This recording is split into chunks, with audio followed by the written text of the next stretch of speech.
Tahukah kalian bahwa air bisa melarutkan lebih banyak zat dibandingkan cairan lain di dunia? Inilah alasan mengapa air disebut sebagai pelarut universal. Hari ini, kita akan membahas lebih dalam tentang dunia larutan yang luar biasa. Tapi, sebelum kita bahas tentang larutan, kita harus tahu dulu, apa itu larutan? Pengertian larutan. Larutan adalah campuran homogen antara dua atau lebih zat di mana partikel zat terlarut terdispersi secara merata dalam zat terlarut. Nah, itu dia tadi pengertian dari larutan. Yang kedua, kita bakal belajar tentang komponen larutan. Komponen larutan zat terdiri dari zat terlarut dan zat pelarut. Nah, jadi komponen larutan itu dibagi menjadi dua.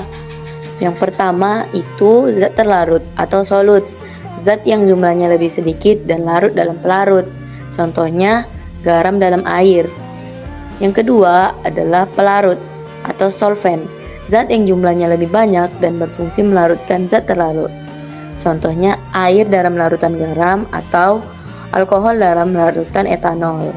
Jenis larutan berdasar fasenya. 1. Larutan gas. 2. Larutan cair. 3. Larutan padat. Larutan dapat diklasifikasikan berdasarkan fasanya menjadi 3 jenis utama, yaitu yang pertama ialah larutan gas. Larutan gas adalah larutan di mana zat terlarut dan pelarutnya berada dalam fase gas, membentuk campuran homogen. Yang kedua, larutan cair. Larutan cair adalah larutan di mana pelarutnya berbentuk cair, sedangkan zat terlarutnya bisa berupa gas, cair, ataupun padat. Larutan cair adalah jenis larutan yang paling umum di dalam kehidupan sehari-hari. Yang ketiga, larutan padat. Larutan padat adalah jenis larutan di mana zat terlarut dan pelarutnya berada dalam fase padat. Dalam larutan ini, satu atau lebih zat terlarut tersebar secara homogen dalam pelarut padat. Jenis larutan berdasarkan konduktivitas listriknya. Berdasarkan sifat konduktivitas listriknya, larutan dibagi menjadi 3 jenis. Yang pertama, larutan elektrolit kuat.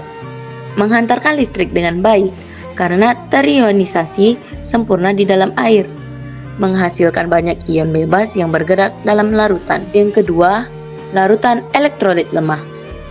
Menghantarkan listrik dengan lemah karena hanya terionisasi sebagian di dalam air, menghasilkan sedikit ion bebas. Yang ketiga, larutan non-elektrolit. Tidak dapat menghantarkan listrik karena tidak menghasilkan ion dalam larutan. Hanya terdiri dari molekul-molekul netral yang tidak bermuatan listrik. Jenis larutan berdasarkan jumlah zat terlarut. 1. Larutan encer. 2. Larutan pekat. 3. Larutan jenuh dan larutan supersaturasi. Berdasarkan jumlah zat terlarut, larutan dibagi menjadi 4 jenis utama, yaitu yang pertama, larutan encer. Larutan encer adalah larutan yang mengandung sedikit zat terlarut dibandingkan dengan jumlah pelarutnya. Dalam larutan ini, zat terlarut masih bisa ditambahkan tanpa menyebabkan kejenuhan. Yang kedua, larutan pekat.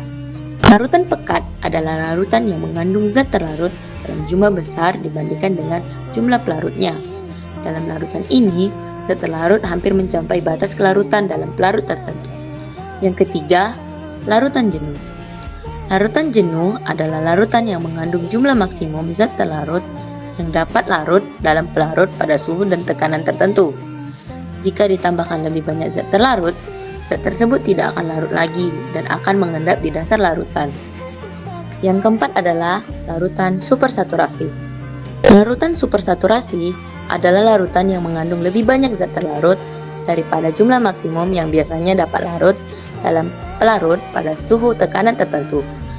Larutan ini bersifat tidak stabil, sehingga zat terlarut dapat mengendap jika larutan terganggu, misalnya dengan pengadukan atau penurunan suhu. Jenis larutan berdasarkan keseimbangan larutan. Berdasarkan kesetimbangan larutannya, larutan dibagi menjadi 2 jenis, yaitu yang pertama, larutan seimbang atau larutan dalam kesetimbangan. Merupakan larutan jenuh yang telah mencapai kondisi kesetimbangan antara zat terlarut, yang larut, dan yang mengendap. Dalam sistem ini, jumlah zat yang larut sama dengan jumlah yang mengendap dalam waktu tertentu. Yang kedua adalah larutan tidak seimbang atau belum mencapai kesetimbangan. Larutan yang masih mengalami proses pelarutan atau pengendapan hingga mencapai kesetimbangan. Contohnya, larutan tak jenuh, di mana zat terlarut masih bisa terus larut. Kesetimbangan dalam larutan ini penting dalam memahami reaksi pelarutan, hasil kelarutan atau KSP dalam proses pengendapan di dalam kimia larutan.